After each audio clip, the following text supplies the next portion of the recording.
ورک سوی وجدان. یو افغان و ډېر پریشان، ډېر حیران او سرګردان، ګرځېده په هر مقام و هر دفتر، پوښتل یې د هر مهتر و هر کلانتر. ګران وجدان مې ورک سوی، تا خو نه دی د هغه څرک لیدلی، چا په خاورو او خزو کې پلټه، چا په ونه او شاخو کې لټوه. یو ویل د سپینو که سرو، ځوان ویل ارزښت لري په زرو. یو پوښتل څنګه شی دی هغه، اوښت که ګردی دی هغه. ځوان ویل هغه د ایمان چراغ دی، ځناور نفس د په ایمان کراغ دی. وجدان د ښو او بدو توفیر دی، د انسان شعور او ضمیر دی. ټوله ویل موږ تر اوسه نه دی لیدلی، نه مو له چا دا نوم دی اورېدلی. ځوان د پولیسو ماموریت ته ورغی، د راپور لپاره جنایي امریت ته ورغی. دا خبر ورسېد تر لویه ریاسته، ټول خبر شول له دې لوی غفلته. څو وزیران هم ونه پېژند وجدان، ول میډین د چین و که جاپان. امیر ول ولې دلته راوړي شان ګران، موږ بهر لیږو خپل ټول ګران شان. یو چا ورته ویل ولاړ شه منډیي ته، سر ووهه دننه کونه پروشي ته.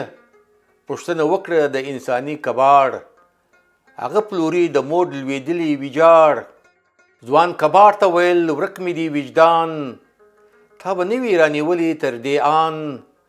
کباړ ویل چرت مه وه له الفه تر یا، وجدانونه لرم په هره ځانګړتیا.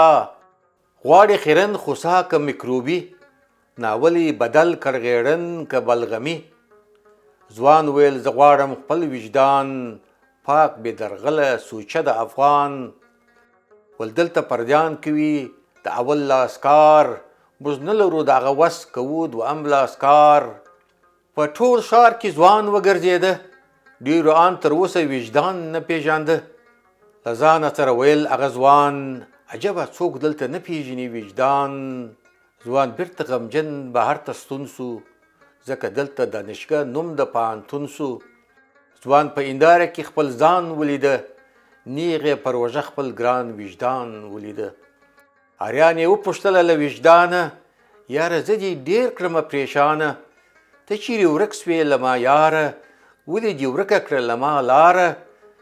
بې تا زړه راته ارم زاده سو، ځان راته معلوم د ارم شهزاده سو. زړه مې غوښت پارلمان ته چکر سم، د یو څو بې وجدانو سره هم سنګر سم. زړه مې غوښت دا وطن چور کړم، اسمان یې په وینو تک سور کړم. خلک کړم بې کوره او بې اوره، د خپلو کورو یې وباسم په زوره. وجدان ول بې ما دی انسان شیطان، نه پرېږدم په بول وپلوري انسان ایمان. بې وجدانو کړي دا بد ستا تر مخه، زما پښتون څوک نه کېږي داسې بې مخه. وجدان ورته سو یو واره په خندا بیا په ژړا، ول په نر باتور یم ویرېږم آیا دې وي د اجرا. هلته پر سوی وم په خپل ځان بیرېدمه، در سره په جنجال کې د بې ایمان لوېدمه. هلته بې وجدانه کار ښه ترسره کېږي، بڼکه ورته مارغه ښه سره چلیږي.